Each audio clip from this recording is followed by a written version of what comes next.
लेन्सकार्टच्या मालकाकडून हिंदू संस्कृतीचा अपमान झाल्यानं संतप्त झालेल्या धुळ्यातील युवा सैनिकांनी थेट दुकानामध्ये घुसत आक्रमक भूमिका घेतली। युवा सेनेच्या आक्रमक भूमिकेपुढे मालकानं शरगती पत्करत थेट माफीनाम्याचं पत्र पाठवलंय। यामुळे युवा सेनेच्या या आक्रमक वृत्तीचं सर्वत्र कौतुक होत आहे। यामुळे हिंदू संस्कृतीचा अपमान कराल तर लेन्सकार्टची एकही शाखा चालू देणार नसल्याचा गंभीर इशारा युवा सेनेचे जिल्हा प्रमुख योगेश मराठे यांच्याकडून देण्यात आला।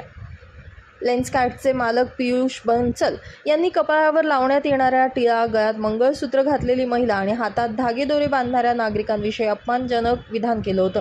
त्यांच्या या विधानानं हिंदू धर्मीयांच्या भावना दुखावल्या होत्या। हिंदू संस्कृतीचा अपमान झाल्यानं महाराष्ट्रात लेन्सकार्टच्या विरोधात नागरिक रस्त्यावर उतरलेत। अशातच धुळ्यात देखील युवा सेनेनं आक्रमक भूमिका घेत थेट दुकानात जात मालकाला धारेवर धरलं।